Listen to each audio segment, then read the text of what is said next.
கம்பெனியில என் உயர்வுக்கு பாடுபடுற ஒவ்வொரு தொழிலாளிக்கும், இந்த கம்பெனியை நம்பர் 1 கம்பெனியா நிலைநிறுத்த பாடுபடுற எல்லா சகோதரர்களுக்கும் என்னுடைய முதல் வணக்கம். நம்ம கம்பெனியில எல்லா தடவையும் நடக்கிற மாதிரி இந்த தடவையும் எலெக்ஷன் நடக்க போகுது. இந்த தடவையும் நம்ம மேனேஜர் தான் யூனியன் லீடரா தேர்ந்தெடுக்கப்படுகிறார். இந்த சந்தோஷமான விஷயத்த உங்ககிட்ட சொல்ல நான் கடமைப்பட்டிருக்கேன். அது எப்படிங்க? தேர்தலே நடத்தாம நீங்க தலைவரை தேர்ந்தெடுப்பீங்க?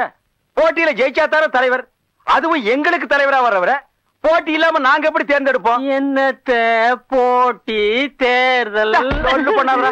இத்தனை வருஷமா இந்த கம்பெனில இப்படித்தானே நடந்துட்டு வருது.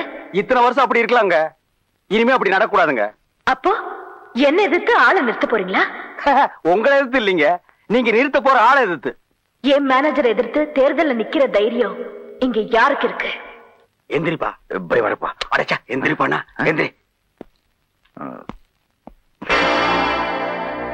நினைச்சேன் நீயாதான் இருப்பேன்னு நினைச்சேன். ஐயோ இல்லங்க, எனக்கு இந்த தேர்தல் தலைவர் பட்டம் அப்படின்னு ரொம்ப பயங்க. எவ்வளவு சொன்னாலும் கேட்காம இல்ல இல்ல இல்ல இப்ப தேர்தல் இருக்கணும், போட்டி இருக்கணும், அப்பதான் நல்ல தலைவர் உருவாக முடியும். நீ நின்னுடு, 2 கை தட்டாதான் சத்தம் வரும், ஒரு கை வீசினா அடிதா விழும், அடிக்கிற கையை தடுக்கணும், அணைக்கிற கையை முத்தம் கொடுக்கணும், நீ நில்லுடு அப்படி இப்படி சொல்லி நம்மள குழப்பிட்டாங்க. நானும் நின்னுட்டேங்க.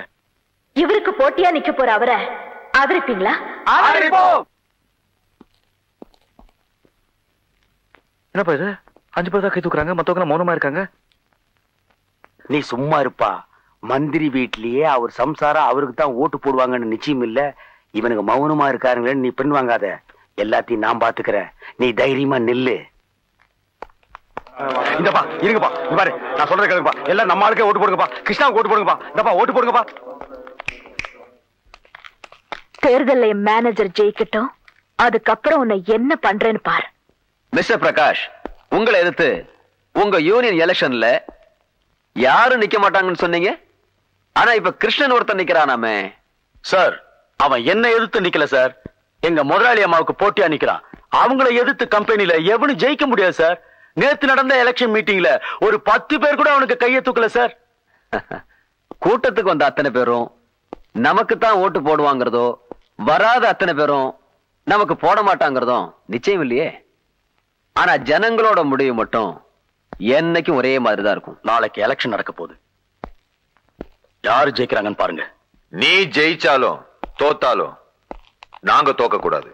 நானும் தோக்க மாட்டேன், உங்களையும் தோக்க விட மாட்டேன்.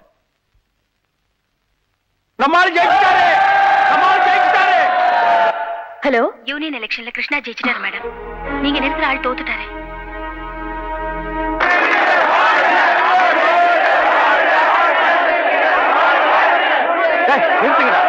எல்லாம் லண்டன் கேம்பிரிட்ஜ்ல படிச்சவங்க. இவங்க வாயில இங்கிலீஷ் தவிர வேற எதுவுமே வராது. தமிழ்ல சொல்லுங்கடா. தொழிலாளர் தலைவர், தொழிலாளர் தலைவர், தொழிலாளர் தலைவர். இதுவரைக்கும் முதலாளிக்கு தாளம் போட்டவரை தோற்கடித்த கிருஷ்ணா. இவர் என்னமோ எம்எல்ஏக்கு நின்னு ஜெயிச்சு சட்டசபைக்கு போற மாதிரி. நீ ஜெயிச்சா மட்டும் சட்டசபைக்கு போயிருவியா? இதெல்லாம் ஒரு எலெக்ஷன். அப்புறம் எதுக்கு நீ நின்ன? ஏதோ 100 பேர் சேர்ந்து ஓட்டு போட்டு இவரை தலைவர் ஆக்கிட்டீங்க. நான் என்னமோ தோத்த மாதிரி. இப்ப என்ன நீ தோக்கலன்னு சொல்றியா? போங்கடா.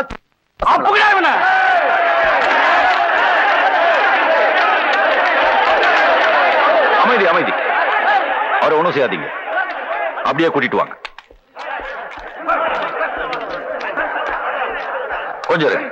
முத்து, ஒரு சேர் எடுத்துட்டு வா.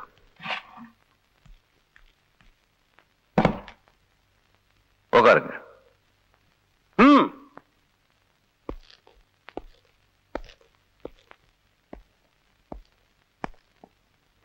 கால் மேல கால் போட்டுக்குங்க. உன் கால் மேல காலை போட்டுக்கியா? கால் ஆட்டுங்க, கால் ஆட்டுங்க.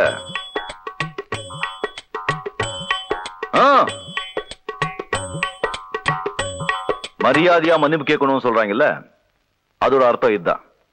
நாங்க மரியாதையை கொடுத்துட்டோம், நீங்க மன்னிப்பு கேளுங்க.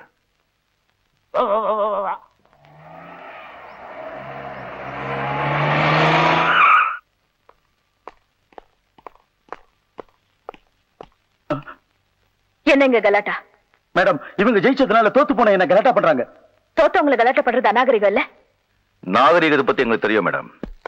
ஆனா அநாகரிகமா நடந்தவங்க கிட்ட நாம நாகரிகத்தை புரிய வைக்கணும். என்னது? இவன் எங்களை கெட்ட வார்த்தையில் திட்டிருக்கான். இவனை மன்னிப்பு கேட்காம விட்டுருவோமா?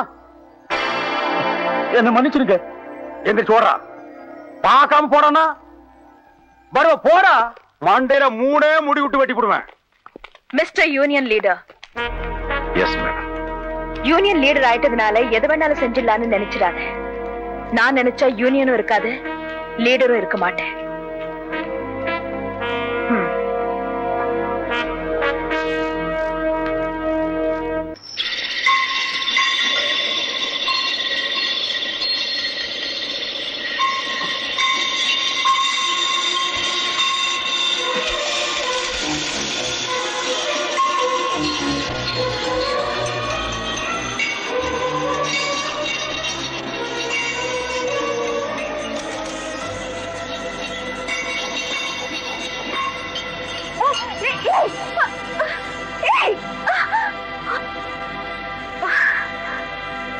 மேடம் உங்க மேல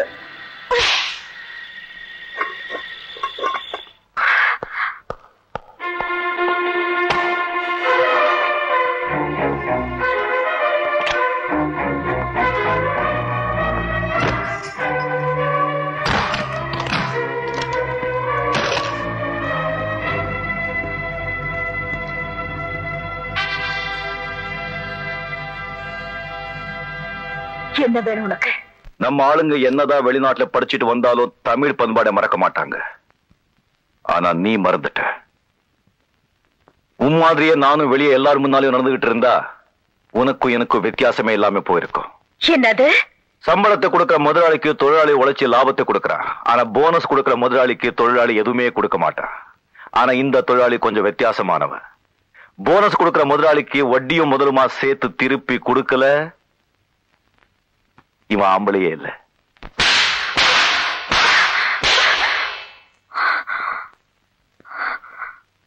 என்ன வேலை விட்டு தூக்கி உள்ள என்ன நடந்ததுன்னு வெளியே யார்கிட்டயும் காட்டிக்காத. அது உனக்கு தான் அசிங்கம்.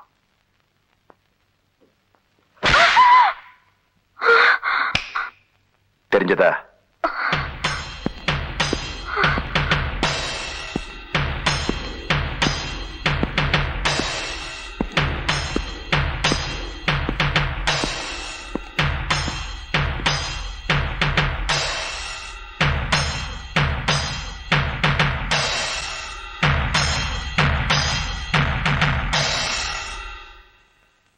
ஐயா என்னையா இது?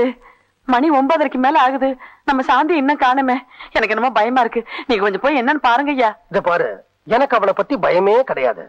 ஏன்னா அவளை யாரும் ஒண்ணும் பண்ண முடியாது.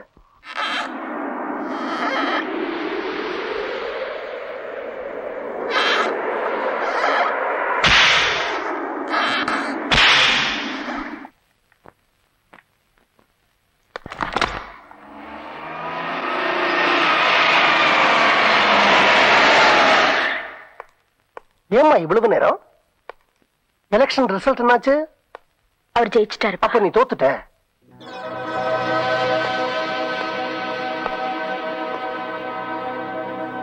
நான் தோக்க மாட்டேன்பா. நிச்சயமா நான் ஜெயிச்சு காட்டுவேன். எப்படி? நான் கல்யாணம் பண்ணிக்க முடிவு பண்ணிட்டேன். மாப்பிள்ளைய செலக்ட் பண்ணிட்டேன். மாப்பிள்ளை யாருமா? கிருஷ்ணா, இன்னைக்கு ஜெயிச்ச யூனியன் லீடர். அவனா? ஆமாப்பா, அவரை என் புருஷனாக்கிடுங்க. அப்ப கூட அவரை என் புருஷனாக்கிடுங்கன்னு தான் சொல்றாளே தவிர என்ன ஒரு மனைவியாக்கிடுங்கன்னு சொல்றாளா பாத்தியா? அதான் என் பொண்ணு சாந்தி தேவி. உலகத்துல உனக்குன்னு ஒரு மாப்பிள்ளை பிறந்திருக்க மாட்டாரான்னு கேட்டீங்களேப்பா. எனக்குன்னு பிறந்தவர் அவர்தான்.